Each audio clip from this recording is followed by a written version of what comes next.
नमस्कार। सात संदेश से मैं नील कौशिक। न्यूज़ अपडेट 7 बजे कार्यक्रम बादरा आसपास में आप सभी दोस्तों का स्वागत है। दोस्तों, कार्यक्रम की शुरुआत करते हैं हमेशा की तरह मुख्य खबर से, और आज भी हम बात करने वाले हैं बादरा आसपास से खबरों की, देश प्रदेश की प्रमुख खबरों की अपडेट, मंडियों के भाव, मौसम के मिजाज की जानकारी भी देंगे। दोस्तों, बादरा सहकारी समिति के चुनाव की भी हम बात करेंगे, और आज जो रिजल्ट आया है दिल्ली एमसीडी चुनाव के, उसकी भी आपको अपडेट बताएंगे। और ताज़ा समाचार मिलने तक दिल्ली में जो आज मतगणना थी 250 सीटों के नगर निगम के चुनाव की, जो तीनों नगर निगमों को एक करके ये प्रथम बार चुनाव जो हुआ है, उसमें अब ताज़ा जो स्थिति है वो ये है, आम आदमी पार्टी सबसे ज़्यादा और स्पष्ट बहुमत प्राप्त करते हुए 134 सीटें जीत चुकी है 250 में से, और भारतीय जनता पार्टी को मिली है 104 सीटें, कांग्रेस को 9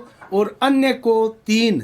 तो ये 250 सीटों का रुझान है अब तक, और भाजपा का 15 साल पुराना शासन उखाड़ फेंका आम आदमी पार्टी ने। दोस्तों, यहाँ आम आदमी पार्टी की जीत कहीं ना कहीं आने वाले विधानसभा चुनावों की ओर भी इंगित करता है। दिल्ली में क्या भारतीय जनता पार्टी इस बार मंसूबा पाले थी कि आम आदमी पार्टी को पटकनी देके दिल्ली विधानसभा को वो अपने कब्जे में लेगी, लेकिन ऐसा संभव दिखाई नहीं देता है। आम आदमी पार्टी और अरविंद केजरीवाल की जो राजनीति है वो फिलहाल दिल्ली में उसका बोलबाला है।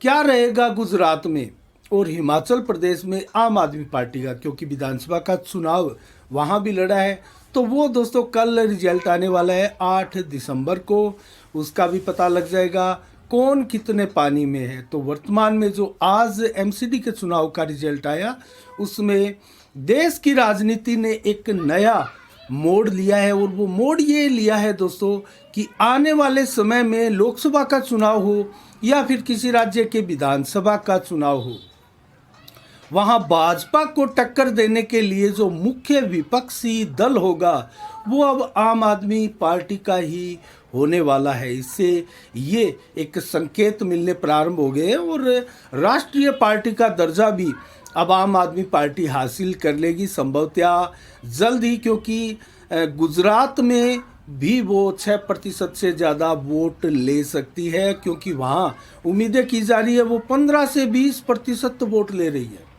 और ऐसा सर्वे में भी आया है। तो अगर 15 से 20% वोट लेती है तो 4 राज्यों में 6% से अधिक वोट लेने होते हैं किसी भी पार्टी को राष्ट्रीय पार्टी का दर्जा हासिल करने के लिए। आज आम आदमी पार्टी के पास 1 से अधिक राज्यों में सरकार है, दिल्ली में है, पंजाब में है, और दोनों में ही वो 50 और 40% वोट प्राप्त कर चुकी है। तो आने वाले दिन जो चुनाव है दोस्तों, हरियाणा में भी संभवतः आम आदमी पार्टी फुल फ्लेश चुनाव लड़ेगी, और हो सकता है गुजरात, यहाँ राजस्थान में भी आम आदमी पार्टी फुल फ्लेश चुनाव लड़ ले। कल का जो रिजल्ट आएगा दोस्तों विधानसभा का, हिमाचल प्रदेश का और गुजरात का, उससे भी कुछ दिशाएं तय होगी, और आगे की राजनीति के बारे में हम सबको पता भी लगेगा, और जो गणितज्ञ है राजनीति के, उनको भी एक प्रकार से पता लगेगा कि आने वाली भारत की राजनीति की दशा और दिशा क्या हो सकती है। अब हम बात करेंगे दोस्तों इतनी बड़ी जीत की, जल्दी से हम बात कर लेते हैं दिल्ली में। जैसा कि दोस्तों यहाँ सर्वे आए थे, और हमारे पास भी लगभग 10-12 सर्वे की रिपोर्टें हैं, और उन सभी सर्वे में कहीं ना कहीं 150 से 70-80 तक सीटें दिखाई जा रही थी, लेकिन उतनी नहीं आई आम आदमी पार्टी की।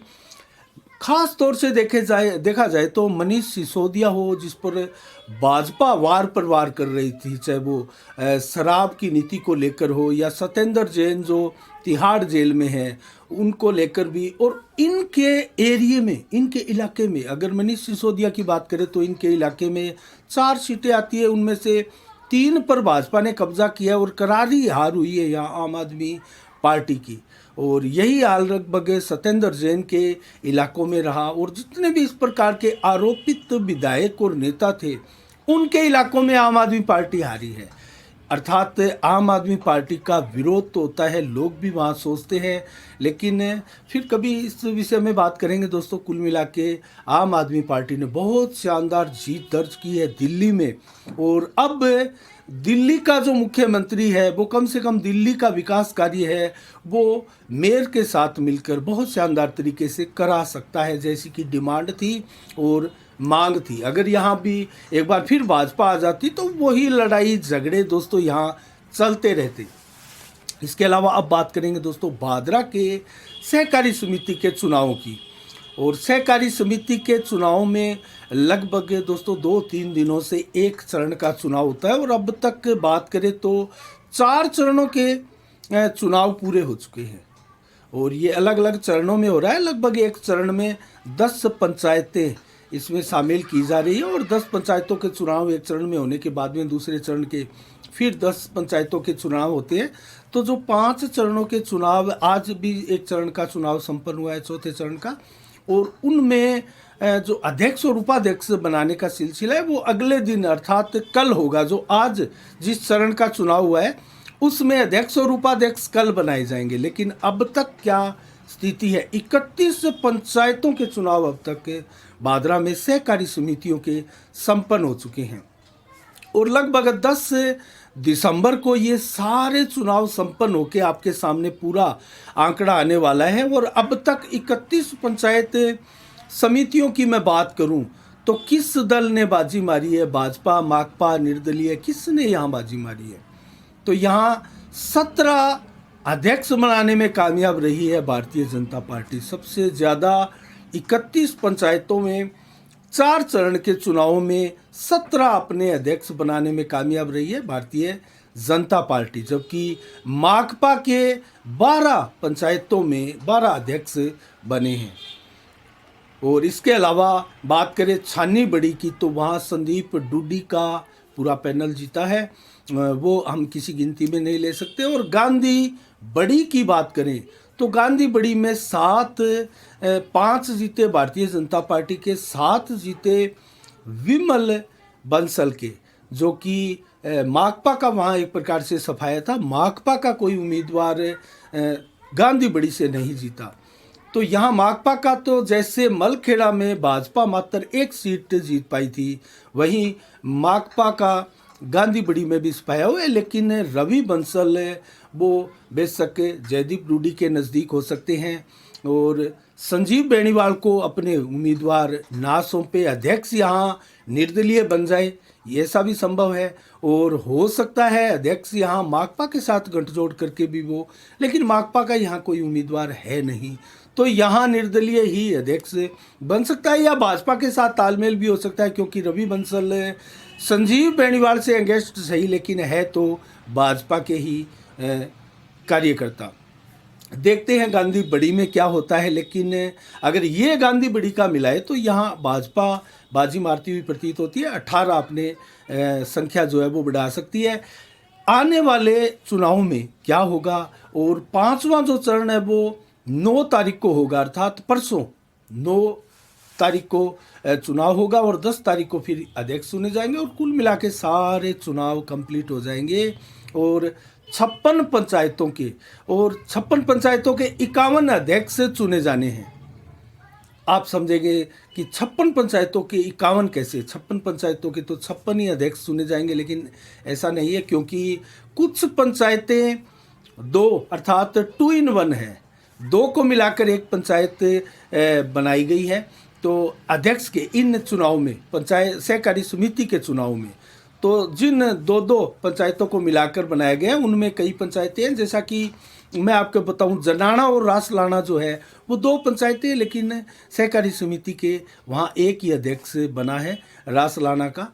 तो इसके अलावा डोभी और राजपुरा बास की हम बात करें तो वो डोभी का एक सामूहिक दोनों पंचायतों का अध्यक्ष बना है, और अध्यक्ष भी आपको बताएंगे कौन बना है। मुंदड़िया और अलाइला की बात करें तो दोनों ये एक है, तो इसमें भी अलाइला में ही समित है ये दोनों। इसी प्रकार से कुछ पंचायतें 2 in 1 हैं, जिसके चलते 56 पंचायतों में 7 जो नौहर से टूटकर बादरा विधानसभा क्षेत्र में जो 7 पंचायतें मिली थी वो भी इसमें शामिल है। इससे पहले बादरा में 49 पंचायतें थी, अब बादरा में 56 पंचायतें हैं। तो इन 56 पंचायतों में से 51 अध्यक्ष बनेंगे। तो ये 51 अध्यक्ष किसके बनेंगे, यहाँ बाजी कौन मारेगा। लेकिन अब तक भाजपा 17 बना चुकी है अपने अध्यक्ष, और संभवतया आज जो चुनाव हुए उसके हिसाब से अगर देखें तो कल कौन बनाएगा वो हम आपको कल बताएंगे। लेकिन अब बात करें दोस्तों कांग्रेस की, तो यहाँ कांग्रेस का सफाया हो रहा है।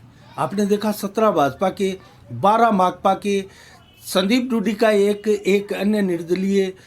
तो यहाँ कांग्रेस कहाँ है दोस्तों, कांग्रेस का नाम तक यहाँ नहीं है। और कांग्रेस के कुछ कार्यकर्ता और नगर अध्यक्ष आदि जो चेहरे हैं वो दोस्तों कहीं ना कहीं एसपी सिंह बढ़िया के साथ देखे जा रहे हैं हर कार्यक्रम में। और कल जब एसपी सिंह ज्ञापन सौंपने के लिए उपखंड कार्यालय आए थे मुख्यमंत्री के नाम विभिन्न समस्याओं को लेकर, उसमें भी ये कांग्रेस के चेहरे एसपी सिंह डूडी के साथ थे। इस लिहाज से हम बार बार ये कहते हैं कि एसपी सिंह बढ़िया कांग्रेस से टिकट मांगेंगे या भाजपा से, ये तय नहीं कर पा रहे हैं। संभवतः इनकी कोई राजनीतिक पॉलिसी हो, राजनीतिक इनका कोई एक प्रकार से लक्ष्य हो, वो लक्ष्य अभी गुप्त रखना चाह रहे हो, और जो पत्ते हैं वो नहीं खोलना चाह रहे होंगे। ये एक राजनीतिक रूप से उचित नहीं मानते होंगे। लेकिन जयदीप डूडी ने तो अपने पत्ते खोल दिए। कांग्रेस में वो थे, लेकिन कांग्रेस के पीसीसी सदस्य भी थे, लेकिन भाजपा ज्वाइन कर ली। अब बात करें दोस्तों इन अध्यक्षों की, जो अब तक अध्यक्ष बन चुके हैं उनके नाम हमारे पास आए हैं। कुछ अध्यक्षों के नाम हमारे पास अभी आए नहीं हैं जो सहकारी समिति में चुनाव लड़े। डुंगराना से सुमन जांगीड़ अध्यक्ष बनी है दोस्तों, भाजपा के ही खाते में है ये। शंकर चोपड़ा यहाँ उपाध्यक्ष बने हैं। डाबड़ी से विनोद सहारण अध्यक्ष बने हैं, और ये भाजपा के हैं। ये भाजपा के मैं अभी आपको बता रहा हूँ। और विनोद सहारण की बात करें तो दोस्तों ये पहले ब्लॉक का चुनाव जब लड़े थे तो माकपा की टिकट से ब्लॉक का चुनाव लड़े थे, ये माकपा में थे। लेकिन जैसे डुंगराना से अमिलाल मुंड व उनके समर्थकों ने माकपा ज्वाइन की, उधर डाबड़ी से विनोद सारण परिवार ने भाजपा ज्वाइन की है माकपा छोड़कर। और अब वो भाजपा की तरफ से सहकारी समिति में अध्यक्ष भी डाबड़ी के बन चुके हैं।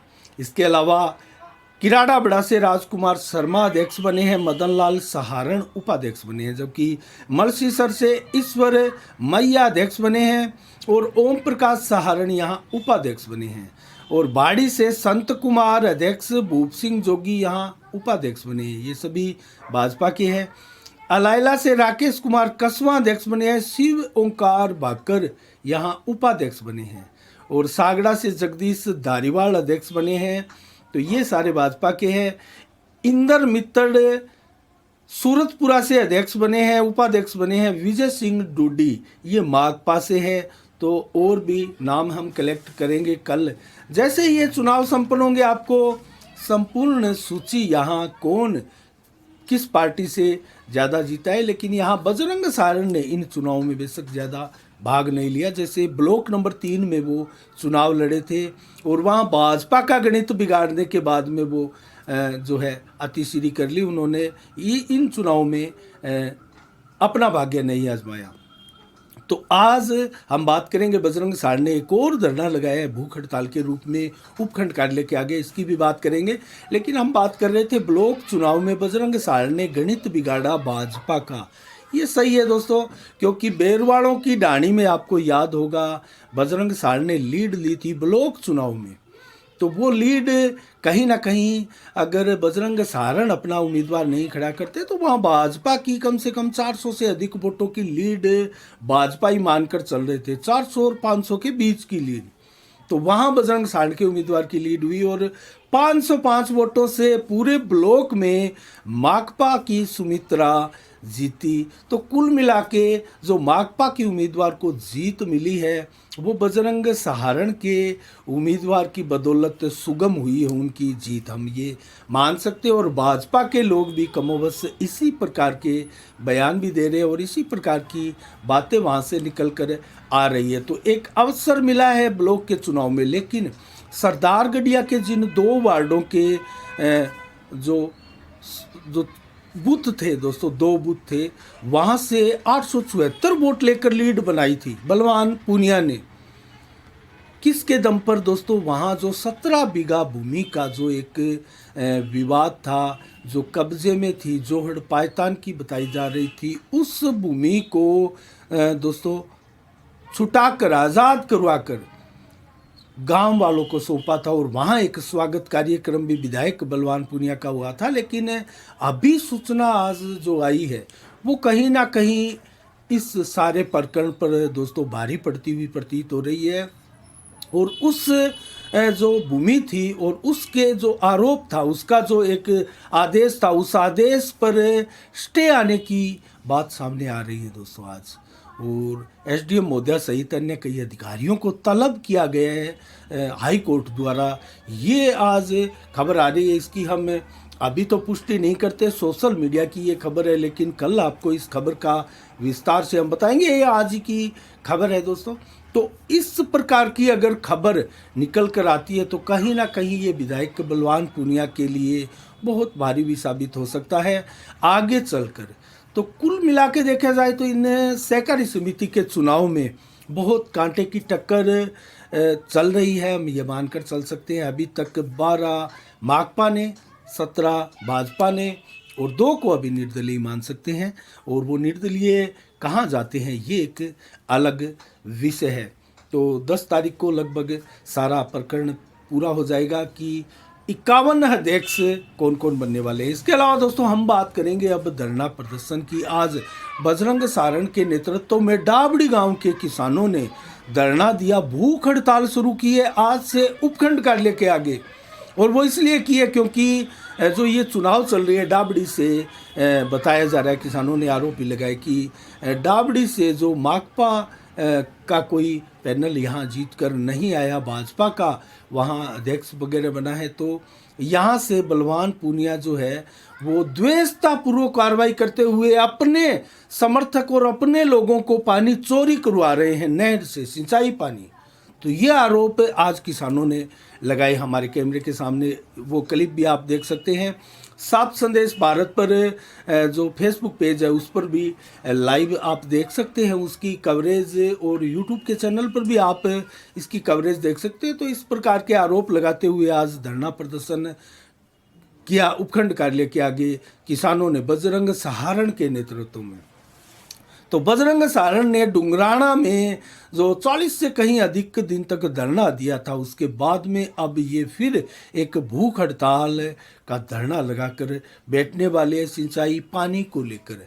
और संभवतः 15 तारीख तक का समय दिया गया था दिसंबर का बजरंग सहारण को डुंगराना में, जब वो धरना फसल बीमा क्लेम को लेकर लगा था और जो वार्ता हुई थी उसके बाद में, तो वो प्रकरण भी संज्ञान में है। बजरंग सहारण ने ऐसा कहा, हमने आज एक क्लिप भी बनाई, उनसे बातें भी की और ब्लॉक चुनाव से संबंधित 3 नंबर ब्लॉक से संबंधित भी 1-2 क्वेश्चन हमारे थे, उनके क्या जवाब दिए बजरंग सहारण ने, ये आप ज़रूर उससे वीडियोस में ज़रूर देखिएगा। तो दोस्तों कुल मिला के ये भी संज्ञान में है बजरंग सहारण के कि 15 दिसंबर को अगर फसल बीमा क्लेम को लेकर हमारे साथ न्याय नहीं हुआ, किसानों के साथ न्याय नहीं हुआ, उनके खातों में पैसे नहीं आए, तो एक बार फिर वो धरना प्रदर्शन को मजबूर होंगे। और भारतीय जनता किसान मोर्चा का जो धरना लगातार चल रहा है 38 दिन से उपखंड कार्यालय के आगे, वो भी फसल बीमा क्लेम को लेकर ही चल रहा है। और उनका भी कहना है, किसानों का भी, कि जब तक उनके खातों में पैसे नहीं आ जाते वो धरना प्रदर्शन हटाने वाले नहीं हैं। और कल 8 तारीख को दिसंबर को एक चेतावनी स्वरूप ज्ञापन देने जा रहे हैं ये भारतीय जनता पार्टी किसान मोर्चा के कार्यकर्ता शंकर बाकर के नेतृत्व में, कि हम 20 दिसंबर को उपखंड का घेराव करेंगे और कब्जा भी कर सकते हैं अगर हमारी मांगे पूरी नहीं की गई थी। तो आने वाले दिनों में दोस्तों भादरा का जो दृश्य रहने वाला है, और हम सीवरेज की बातें आपको बताते ही हैं। कल एसपी सिंह द्वारा जो ज्ञापन दिया गया था उसमें सीवरेज की मांगे उन्होंने रखी थी, और सीवरेज का जो हाल है, जो ओवरफ्लो होकर गंदा पानी सड़कों में गलियों में फैल रहा है दोस्तों, कहीं ना कहीं उससे आम जो जनजीवन जीने वाले लोग हैं वार्डों के, उनको खासी परेशानी होती है, और बदबूदार वातावरण में उनके परिवार को, बीमार को, बच्चों को कितनी दिक्कत होती होगी। तो ये समस्या का समाधान कब होगा आने वाले भविष्य में, इसका कुछ पता लगे ऐसी संभावनाएं हैं, क्योंकि नगर पालिका की तरफ से जो लापरवाहियां बरती जा रही है दोस्तों, कहीं ना कहीं विपक्ष को यहाँ भी आंदोलन के रूप में मोर्चा खोलना होगा, इसमें कतई कोई दो राय नहीं है। और बार बार विपक्ष बना भाजपा जिस प्रकार से दोस्तों बड़ी बड़ी बातें करते हैं और एक दिन धरना प्रदर्शन कर कर महीनों तक चुप बैठते हैं, इन स्थितियों से लोगों को फायदा होने वाला नहीं है, और लोगों में आक्रोश बढ़ता जा रहा है। कहीं ना कहीं नगर पालिका के विरुद्ध भी आने वाले दिनों में ये आक्रोश जो है लोगों का देखा जा सकता है। तो भादरा की हालत आप समझ सकते हैं। आज एक वार्ड नंबर 4 में दुकानदार जो विनोद किराना स्टोर बताया जा रहा है, उससे एक अनजान युवक ने 2000 रुपये छीन कर वो भाग गया। दोस्तों इससे पहले भी आपको याद होगा 2 लाख रुपए एक बुजुर्ग के लेकर वो सीसीटीवी फुटेज भी आई थी। अनजान लोग भाग जाते हैं, तो इस प्रकार की वारदातें हो रही है। हाथीपुरा में आपको याद होगा एक शिक्षक के घर से सोने चांदी के जेवरात, नकदी वगैरह चुरा लिए गए, कोई बरामदगी नहीं है इन चीज़ों को लेकर।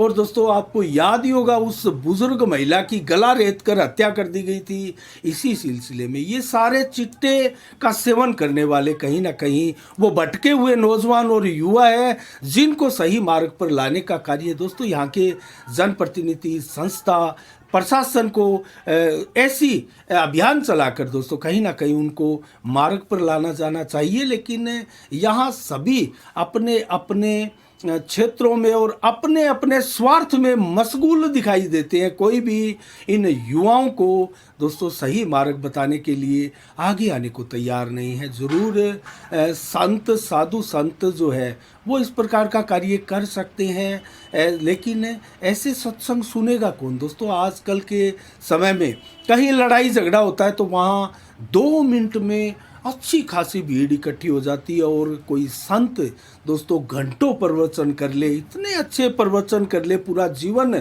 सफल हो सकता है अगर उनके प्रवचन सुने संतों के। लेकिन वहाँ की संख्या और जो लड़ाई झगड़ा हुआ है वहाँ की संख्या और टाइमिंग का आप आंकलन करेंगे तो आपको महसूस होगा कि ये कलयुग है, और इस कलयुग में इस प्रकार की घटनाएं ही आने वाले दिनों में बढ़ने वाली है। तो अपना सभी ख्याल रखें और अपने मुद्दों में सावधान रहें। और दोस्तों नेक कर्म करने वालों का फल हमेशा नेकियत भरा रहता है, और उसी के अनुरूप उनका आचरण जो है उनकी छवि को 4 चांद लगाता है। आज भी अच्छे लोगों की कदर कम बिल्कुल नहीं हुई है दोस्तों। अच्छे लोगों की आज भी मांग है, परख है, उनकी वैल्यू है। लेकिन आज का जो कलयुग है दोस्तों उनके ऊपर हम कुछ कह नहीं सकते। लेकिन रथ यात्रा की बात कर लेते हैं। अंतिम समाचारों में जब बात करते हैं तो रथ यात्रा कल भादरा शहर में प्रवेश करेगी। 2 दिन तक भादरा शहर में ये रथ यात्रा विभिन्न वार्डों में घूमने वाली है, कस्बे के बाजारों से गुजरने वाली है। और कल का 8 तारीख का रथ यात्रा का पूरा कार्यक्रम दोस्तों अनूप सिंह शेखावत की देखरेख में होगा।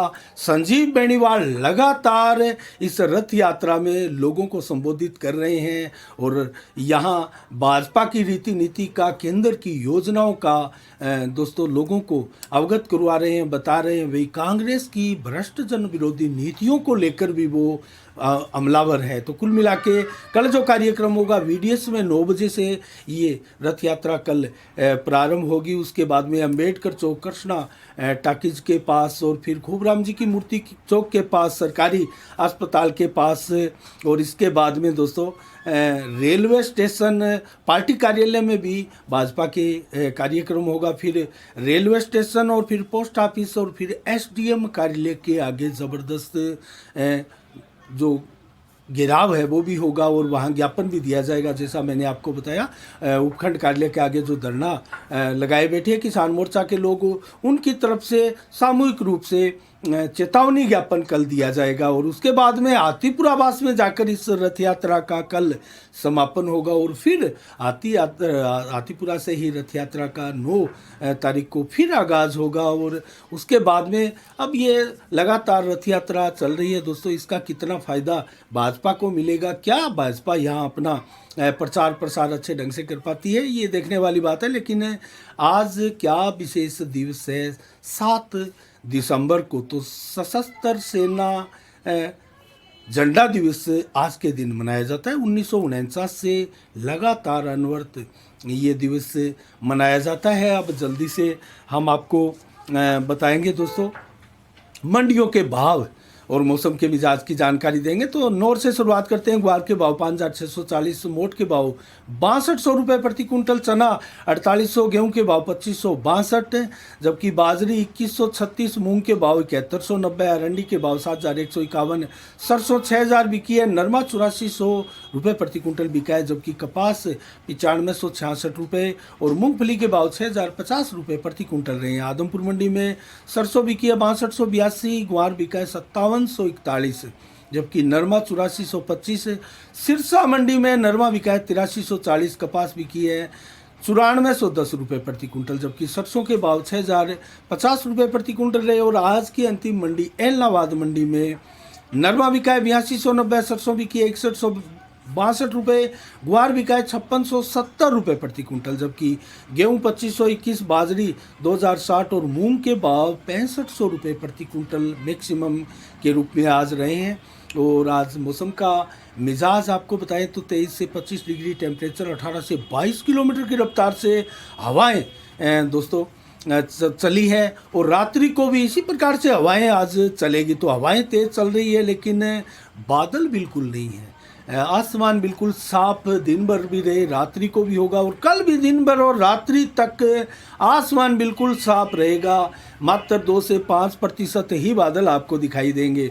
तो कल भी 13 से 22 डिग्री टेम्परेचर दिन में, 23 से 26 डिग्री टेम्परेचर दोपहर को मैक्सिमम के रूप में, 19 से 22 डिग्री टेम्परेचर देर शाम तक रहेगा। 4 से 14 किलोमीटर की और 18 किलोमीटर तक की रफ्तार से हवाएं चलेगी और इसी प्रकार से कमोबश रात्रि को भी मौसम रहेगा। 14 से 17 डिग्री टेम्परेचर देर रात्रि तक रहेगा कल। तो ये रहा दोस्तों आज का शाम का 7 बजे का कार्यक्रम।